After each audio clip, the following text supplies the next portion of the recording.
Hello everyone and welcome back to my YouTube channel. मैं उम्मीद करता हूँ आप सभी लोग अच्छे से होंगे और आपकी प्रिपरेशन अब स्टार्ट हो गई होंगी। क्योंकि जो भी चीज़ चल रही है उसके साथ साथ पढ़ाई को कंटिन्यू रखना, मेंटेन रखना बहुत इंपॉर्टेंट है।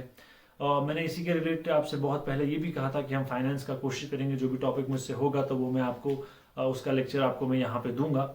लेकिन आप जानते हैं उसके बाद वो की का लीक होना और फिर जो भी चीज़ें हुई तो उसकी वजह से माइंड थोड़ा सा जो है वो स्टेबल नहीं था। पढ़ने और पढ़ाने के लिए माइंड का बिल्कुल शांत और टेंशन फ्री रहना बहुत इंपॉर्टेंट है। लेकिन ये सब चीज़ नहीं हो पा रही थी, इसलिए मैं पढ़ा नहीं पाया। अब जिस भी बच्चे ने फाइनेंस का एग्ज़ाम दिया है, ऑब्वियस सी बात है उसने पढ़ा ही होगा। इसलिए जो मैं आज टॉपिक आपके लिए लेके आया हूँ वो है डेमोग्राफी। उसका हम आज थोड़ा डेमोग्राफी के बारे में देखेंगे और सेंसस 2011 का देखेंगे। उसके फीचर्स और फंक्शन जो है हम नेक्स्ट वीडियो में करेंगे। तो अगर मैं कोई चीज़ मिस करता हूँ तो वो आप मुझे कमेंट में बताएं, ताकि मैं भी वो कमेंट देख के वो चीज़ ऐड कर सकूं और जो भी बाकी बच्चा ये लेक्चर देखेगा वो भी वो चीज़ ऐड कर सकेगा। और अगर कोई चीज़ मुझसे गलत हो जाती है तो वो भी आप मुझसे मतलब करेक्ट कर सकते हैं कमेंट में लिख के। तो आज का वीडियो हमारा जो है वो डेमोग्राफी पे होने वाला है और मेरे पढ़ाने का सिर्फ एक पर्पस है कि आप लोगों तक ये चीज़ पहुंचे, आप खुद भी पढ़ें और जब इसको आगे पहुंचाएंगे रेस्पॉन्स अच्छा होगा तो मुझे भी जो है और वीडियोस बनाने का लाइक फील होता है, अच्छा लगता है कि रेस्पॉन्स मिल रहा है। तो इंसान और ज़्यादा कोशिश करता है कि अच्छी अच्छी चीज़ें, जो हेल्पफुल चीज़ें एग्जाम में होंगी वो मैं आप तक पहुंचा सकूं। तो आज का हम लेक्चर स्टार्ट करते हैं। चलिए, थैंक यू। हमारा जो अब हमने स्टार्ट किया है, तो पहला हम पढ़ेंगे डेमोग्राफी। इसमें आपको सेंसस पढ़ना है, उसके फीचर्स और फंक्शंस पढ़ने हैं। तो इस वीडियो में मैं आपको डेमोग्राफी के बारे में थोड़ा सा बताऊंगा और जो फैक्चुअल चीज़ें हैं सेंसस 2011 की, क्योंकि लास्ट टाइम भी 2 क्वेश्चन इससे आए हुए हैं तो इसलिए मैं वो आपको बताऊंगा। देखो, सबसे पहले इसका जो कभी कभी ऐसा भी पूछा जाता है कि ये जो वर्ड है डिराइव कहाँ से हुआ है, तो ये ग्रीक वर्ड है। Demos meaning people and grapho meaning description या मेजरमेंट। तो आपसे मीनिंग बहुत कम चांसेस है, लेकिन ये पूछा जा सकता है कि वर्ड कहाँ से डिराइव हुआ है। और अगर सीबीटी में एग्ज़ाम होता है तो आप फिर सोच सकते हैं कि कहाँ कहाँ से क्वेश्चंस जो है पूछे जा सकते हैं। ठीक है। फादर इसका था जॉन ग्रांट। उसने अपनी बुक जो है नेचुरल एंड पॉलिटिकल ऑब्जर्वेशंस, ठीक है, made upon the bills of mortality 1662 में लिखा और टर्म डेमोग्राफी दी एचील गिलार्ड ने 1855 में। ठीक है। अच्छा जी, उसके बाद ये जो चीज़ें हैं डेमोग्राफिक साइकिल, अगर ये आप पढ़ना चाहते हैं तो मैं 2-3 सेकंड के लिए यहाँ पे वेट करूँगा, बट मेरे हिसाब से ये इंपॉर्टेंट नहीं है। तो आप अगर इसको पढ़ना चाहते हैं, ये आपके 5 स्टेजेस हैं। ये, हाँ, ये याद रखना है स्टेज कितने हैं ये पूछा जा सकता है, बट उसके अलावा इसमें से मुझे नहीं लगता कुछ पूछा जा सकता है। फिर ये वाली चीज़ आती है कि फेज़ ऑफ स्टैग्नेंट पॉपुलेशन हम किसको कहते हैं, वो है कौन सा पीरियड, 1901 टू 21। उसके बाद phase of steady population 1921 to 51। और फेज़ ऑफ पॉपुलेशन एक्सप्लोजन कहते हैं 51 टू 81। और उसके बाद high growth with declining trend 1981 से 2001। इसको आप देखो, इसमें क्या है कि इसमें एक्सप्लेन करने की चीज़ें या इसको डीपली समझने की चीज़ें नहीं है, क्योंकि एसएसबी में जो क्वेश्चन आता है वो आपसे स्ट्रेट अवे आता है, डायरेक्ट आता है, फैक्ट पे बेस होके आता है। इसमें फिर उतना अंडरस्टैंड करने की ज़रूरत नहीं है, क्योंकि लास्ट टाइम भी आपने देखा है और मैक्सिमम एग्जाम अगर आप देखेंगे जो नॉन गेजेटेड एसएसबी करवाती है उसमें आपको डायरेक्ट क्वेश्चन देखने को मिलते हैं। 1921 को हम कहते हैं ईयर ऑफ ग्रेट डिवाइड, ठीक है, या डेमोग्राफिक डिवाइड, क्योंकि उससे पहले क्या था, population growth was scarce before that time. ठीक है। अच्छा, आप कुछ टर्म्स हैं, इन पे भी कभी कभी क्वेश्चन आ जाता है, जैसे आपका क्रूड बर्थ रेट किसे कहते हैं, नंबर ऑफ लाइव बर्थ पर 1000 population in a year. Crude death rate, number of live, ये लाइव नहीं सॉरी, नंबर ऑफ डेथ्स पर 1000 population in a year. Population density क्या होता है कि 1 स्क्वायर किलोमीटर में कितने लोग रह रहे हैं, उसको हम पॉपुलेशन डेंसिटी कहते हैं। लाइफ एक्सपेक्टेंसी, कि एक कंट्री का एवरेज जो है पॉपुलेशन, जो इंसान है उसकी एवरेज एज क्या है, जैसे आई गेस इंडिया की 60-65 समथिंग है। इसी तरह एज डिपेंडेंसी है कि वो कौन सा एज ग्रुप है जो डिपेंड करता है इकोनॉमिक सपोर्ट के लिए, जैसे बच्चा है या बूढ़ा है। ठीक है। ब्रेन ड्रेन किसे हम कहते हैं, टर्म्स तो बहुत सारी हैं।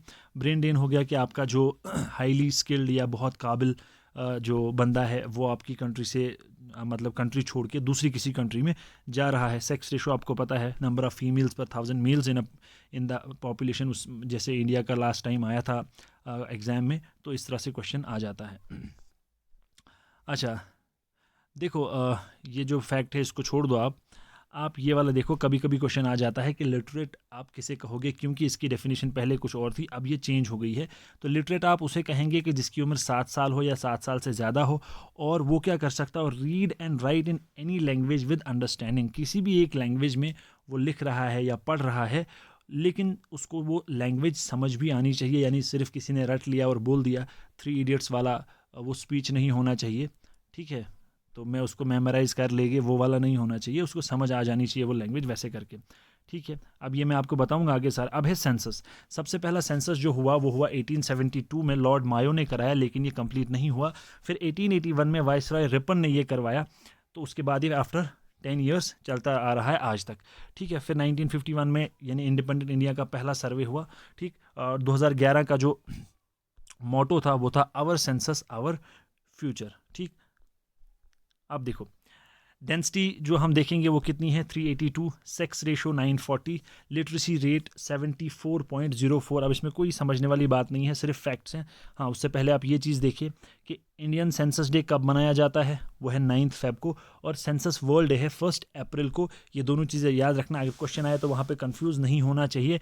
इंडिया का 9 फेब को है और वर्ल्ड का 1 अप्रैल को है। अच्छा, अब इधर आ जाते हैं। हाईएस्ट एससी पॉपुलेशन आपकी यूपी में है, ठीक, शेड्यूल कास्ट जो पॉपुलेशन है, और लोवेस्ट एससी जो है वो आपकी नागालैंड में है। अब अगर परसेंटेज यानी पॉपुलेशन, जैसे हम परसेंटेज निकालते हैं with respect to the population, अगर देखेंगे हाईएस्ट एससी कहाँ पाए जाएंगे, पंजाब के अंदर, ठीक। उसके बाद हाईएस्ट एसटी शेड्यूल ट्राइब आपको कहाँ मिलेंगे, मध्य प्रदेश के अंदर, और सबसे कम मिलेंगे आपको गोवा के अंदर। और अगर आप पॉपुलेशन वाइज देखेंगे with respect to the population, सबसे कम आपको सबसे ज़्यादा एसटी आपको मिलेंगे पॉपुलेशन के हिसाब से। अगर आप इन जनरल देखते हैं, सबसे ज़्यादा एसटी कहाँ पाए जाते हैं, वो आपके मध्य प्रदेश में मिलेंगे आपको। और अगर आप ये देख रहे हो कि with respect to the population highest ST कहाँ पर है, वो आपके मिज़ोरम में है। सबसे ज़्यादा पॉपुलेशन आपकी कहाँ, यूपी में है। सबसे कम पॉपुलेशन आपकी सिक्किम में है। सबसे बड़ा state in terms of area कौन है, राजस्थान है। और सबसे छोटा state in terms of area कौन है, गोवा है। Largest UT Andaman and Nicobar. अब यहाँ पे मुझे लगता है जैसे क्वेश्चन हमेशा कंफ्यूज करने के लिए पूछे जाते हैं, तो बहुत बच्चे क्या पता कंफ्यूज हो जाएं। अब ये याद रखो कि ये जो सेंसस है ये 2011 है, तब JNK लद्दाख यूटी नहीं था, इसलिए ये चीज़ ध्यान में रख लेना। और स्मॉलेस्ट यूटी आपकी है लक्षद्वीप। हाईएस्ट सेक्स रेशो किसका है, केरला का, ये याद रखना 2011 का, क्योंकि डायरेक्ट आपसे ये नहीं पूछा जा सकता ज़रूरी कि हाईएस्ट किसका है, ये भी पूछा जा सकता है कि कितना है, वो है 1084।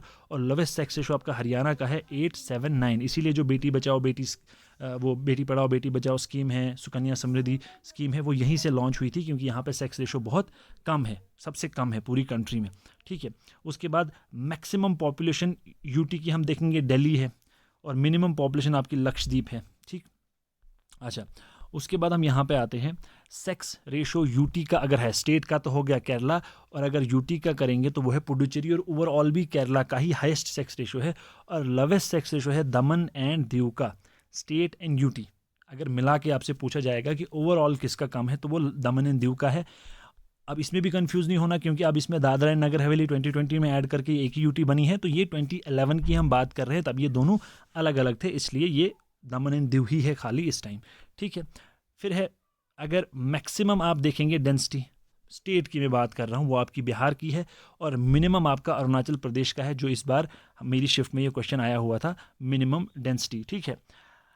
अब स्टेट प्लस यूटी का डेंसिटी लोवेस्ट है अरुणाचल प्रदेश का, लेकिन अगर हम स्टेट प्लस यूटी का डेंसिटी देखेंगे मैक्सिमम, वो आपका दिल्ली का आ जाता है। याद रखना, अगर सिर्फ स्टेट का पूछेंगे तो वो बिहार है, और अगर ओवरऑल पूछेंगे तो वो आपके दिल्ली का है, ठीक है।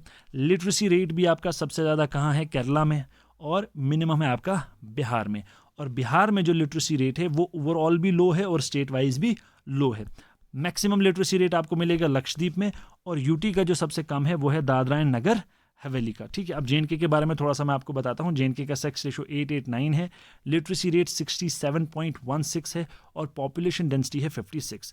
मोस्ट पॉपुलस आपका जो ये डिस्ट्रिक्ट है वो है जम्मू, और लीस्ट है आपका लेह। सेक्स रेशो मैक्सिमम कहाँ पर है, कुलगाम एंड शुपियान, और मिनिमम है कुपवाड़ा 835। डेंसेस्ट जो आपकी है वो है गांधरबल 148, और लीस्ट है आपकी ले। तो ये था आपका सेंसस और थोड़ा बहुत डेमोग्राफी के बारे में कुछ इंपॉर्टेंट टर्म्स हमने पढ़े। अब इसके फीचर्स एंड फंक्शन जो है हम नेक्स्ट वीडियो में पढ़ेंगे। आपको वीडियो अच्छा लगे देखिए और शेयर भी कीजिए, क्योंकि ये रिवीजन टाइम है तो इसको खाली रिवाइज ही करना है, इसमें कोई इस तरह की चीज़ समझने वाली नहीं है, क्योंकि एक बार आप ये चीज़ पढ़ चुके हैं। तो चलिए, thank you and all the very best.